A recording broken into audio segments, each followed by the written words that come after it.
बहनों की लालची भाभी। करिश्मा, रेशमा और मनीषा 3 बहनें हैं। उनका एक भाई भी है, मयंक।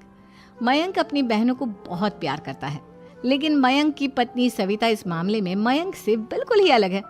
वो अपनी ननदों का जितना बुरा कर सकती है उतना बुरा करती ही रहती है और अपनी ननदों पर हुक्म भी चलाती है। करिश्मा, करिश्मा, तुमने अभी तक नाश्ता नहीं बनाया? तुम्हारे भैया को ऑफिस जाने में देर हो रही है। हाँ भाभी, बस अभी बनाती हूँ। करिश्मा, तुम ये ढीलापन छोड़ दो। कल को पराये घर जाना है। वहाँ अगर तुम इस तरह से काम करोगी तो लोग क्या कहेंगे कि माँ ने और भाभी ने कुछ सिखाया नहीं। और तुम्हारी दोनों बहनें कहाँ हैं? रेशमा मार्केट गई है और मनीषा सो रही है। क्या?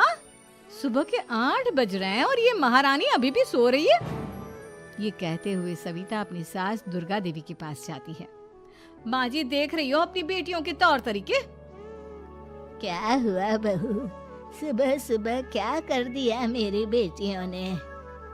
अरे एक तो अभी अभी उठकर किचन में गई है, दूसरी सुबह सुबह बाहर चली गई और तीसरी अभी तक सो रही है। क्या करूं मैं इन तीनों का, मैं तो परेशान हो गई हूँ। जा जाकर उठा उसे और रेशमा से मैं बात करती हूँ। सविता सीधा मनीषा के कमरे में जाती है और उससे कहती है, महारानी जल्दी उठो, सूरज सर पर आ गया है। भाभी थोड़ी देर और सोने दो ना, मैं रात को लेट सोई थी। वो क्या है ना, यूनिट टेस्ट चल रहे हैं। शराफत से उठती है या नहीं, या फिर पानी की भरी बाल्टी डालूं तेरे ऊपर? नहीं नहीं भाभी, मुझे बिस्तर में नहीं नहाना, उठती हूँ मैं। मनीषा जल्दी से उठकर बाथरूम में चली जाती है। सभी आराम से बैठकर नाश्ता कर रहे होते कि तभी रेशमा बाजार से हाथ में सामान लिए आ जाती है। रेशमा को देखते ही सविता उस पर बरस पड़ती है। लो, आ गई महारानी। ऐसा भी क्या सामान लाना था जो सुबह आंख मलते ही बाजार की तरफ रवाना हो गई? भाभी, कल आप ही तो चीख रही थी कि घर का सारा सामान मुझे ही लाना पड़ता है, घर में किसी को भी किसी काम से कोई लेना देना नहीं है। अब मैं बाजार जाकर सामान ले आई तो आपको इस बात से भी तकलीफ हो रही है? देख रही हो माँ जी, अपनी बेटी की जुबान कैंची से भी तेज चलती है। और मयंक, आप तो कुछ कहेंगे नहीं अपनी लाडली बहन को। रेशमा, अपनी भाभी से ऐसे बात नहीं करते। चलो माफी मांगो। भैया, मैं क्यों माफी मांगू? आप भाभी से बोलिए ना कि हम पर कम हुक्म चलाया करे। हम इस घर की बेटियां हैं और आपकी पत्नी की ननद है, नौकरानी नहीं। लो कर लो बात। इनकी भलाई के लिए कुछ भी बोलो तो इन्हें बुरा लग जाता है। इस घर में यही इज्जत है मेरी। देख लो माँ जी, आपकी बेटी किस लहजे में मुझसे बात कर रही है। सविता वहाँ से चली जाती है। मयंक को बहुत गुस्सा आता है, वो भी वहाँ से चला जाता है। फिर करिश्मा रेशमा को समझाती है। रेशमा, तुम्हें भाभी से माफी मांग लेनी चाहिए थी ना। लेकिन दीदी, मैंने कुछ किया ही नहीं तो मैं माफी क्यों मांगू? हाँ करिश्मा दीदी, रेशमा दीदी जैसे ही घर में आई भाभी ही उन पर चिल्ला रही थी। हाँ, मैं मानती हूँ कि गलती भाभी की थी। मैं तो इसलिए बोल रही हूँ कि भाभी ने माँ को तो पूरी तरह अपने वश में कर लिया है। वो हमारी बात सुनती ही नहीं। मयंक भैया हमारे लिए हमेशा खड़े रहते हैं, इसलिए उनकी बात का मान तो तुम्हें रखना चाहिए था ना। कोई फायदा नहीं दीदी, कुछ दिनों की बात और है, भाभी उन्हें भी हमारे खिलाफ भड़का देंगी।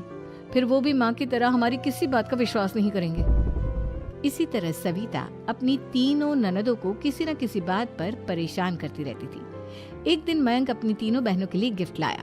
क्या रेशमा, ये तुम्हारे लिए हार का सेट। रेशमा, तुम्हारे लिए सुंदर सी ड्रेस। और मनीषा, तुम्हें किताबें पसंद है ना, तुम्हारे लिए किताबें लाया हूँ। थैंक यू भैया। थैंक यू भैया। थैंक यू भैया। करिश्मा, तुम्हारा नेकलेस कितना सुंदर है, ये भैया कहाँ से ले आए होंगे? मैंने भैया को 3 दिन पहले फोन पर ये डिजाइन दिखाया था और आज भैया ये ले आए।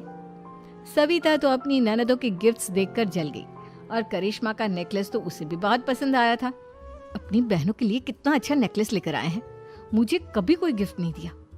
मैं आज ही ये हार चुरा लूंगी। रात में सविता करिश्मा का हार चुरा लेती है और इसी तरह उसे अपनी ननदों की जो भी चीज अच्छी लगती वो उसे मांगती नहीं, बल्कि रात के अंधेरे में चुरा लेती।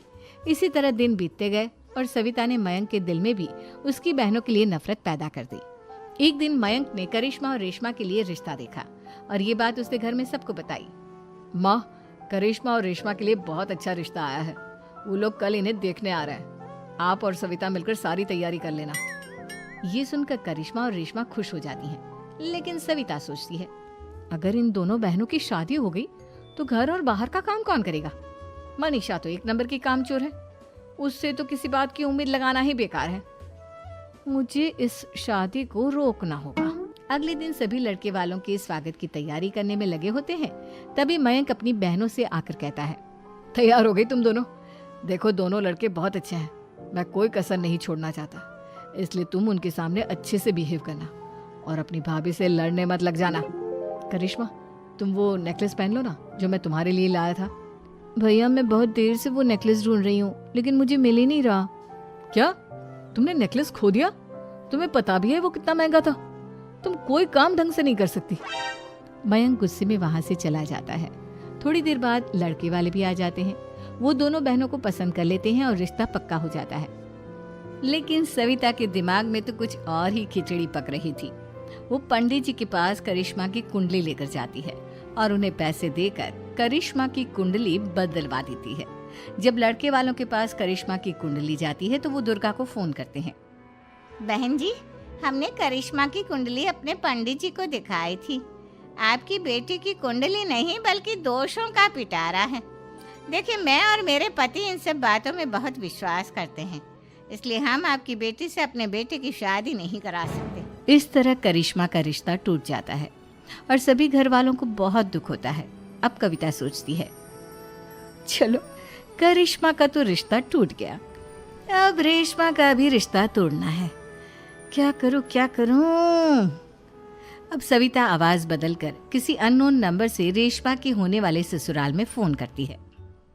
हेलो, मैं कौन हूँ कौन नहीं ये आपके लिए जानना जरूरी नहीं। बस इतना सुन लो कि रेशमा का 2 साल से किसी के साथ अफेयर चल रहा है। बस रेशमा का रिश्ता तोड़वाने के लिए सविता का इतना कहना काफी था। अब रेशमा का भी रिश्ता टूट गया। मयंक और दुर्गा देवी ने रेशमा को खूब खरी खोटी सुनाई और उससे बार बार उस लड़के के बारे में पूछने लगी। आप दोनों मुझे क्यों परेशान कर रहे हो? अरे कोई लड़का होगा मेरी लाइफ में तो मैं बताऊंगी ना, जब कोई है ही नहीं तो कहाँ से लाऊं मैं कोई लड़का? तो तेरे होने वाले ससुराल वालों को फोन किसने किया था? माँ मैं नहीं जानती किसने फोन किया था, मैं सच कह रही हूँ। मैं तो पहले ही कह रही थी इसकी लगाम खींच कर रखो, लेकिन मेरी सुनता ही कौन है। आप चुप रहिए भाभी, ये सब आपका ही किया धरा है। अब तीनों बहनों को विश्वास हो जाता है कि ये सब उनकी भाभी ही कर रही है। तीनों बहनें अपनी भाभी को सबक सिखाने के लिए एक वकील कर लेती है और घर में हिस्सा मांगना। देखो भैया, माँ बाप की जायदाद में जितना बेटों का हक होता है उतना ही बेटियों का, इसलिए इस घर के 4 हिस्से होंगे और हमें अपना हिस्सा चाहिए। मैंने तुम्हारे लिए क्या क्या नहीं किया और तुम इस घर में हिस्सा मांग रही हो? भैया, आप और माँ हम बहनों की कोई बात नहीं सुनते हो और भाभी हमारी शादी नहीं होने देगी क्योंकि उन्हें लगता है कि आप हमारी शादी में ज्यादा पैसा लगाओगे और उन्हें हम जैसी फ्री की नौकरानी कहाँ मिलेगी। तो हम भाभी के साथ तो रह नहीं सकते, हम बहनों को अपना हिस्सा चाहिए। अरे तुम्हें शर्म आनी चाहिए अपने भाभी पर ऐसा इल्जाम लगाते हुए। वो तुम्हारे बारे में कितना सोचती है। हाँ माँ, भाभी हमारे बारे में बहुत सोचती है, दिन रात बस यही सोचती रहती है कि किस तरह से अपनी तीनों ननदों को परेशान करूं और कभी मुझे पढ़ने भी नहीं देती। दोनों बहनों का रिश्ता भी तो इन्होंने ही तोड़वाया है और रात में हमारे कमरे में आकर हमारी चीजें भी चुराती हैं। इसी तरह सविता की तीनों ननदें अपनी बात पर अड़ी रही। अब कोर्ट में तारीख भी शुरू हो गई। जब सविता को लगा कि उसकी तीनों ननद इतनी आसानी से नहीं मानने वाली, तो उसने अपने पति और सास को सारी सच्चाई बता दी और अपनी तीनों ननद से माफी मांगी। मयंक और दुर्गा को भी अपनी गलती का एहसास हो गया। अब सविता खुद करिश्मा और रेशमा के लिए अच्छा रिश्ता ढूंढती है और हेलो दोस्तों, हमारे YouTube चैनल को सब्सक्राइब करके जाएं। नमस्ते और धन्यवाद।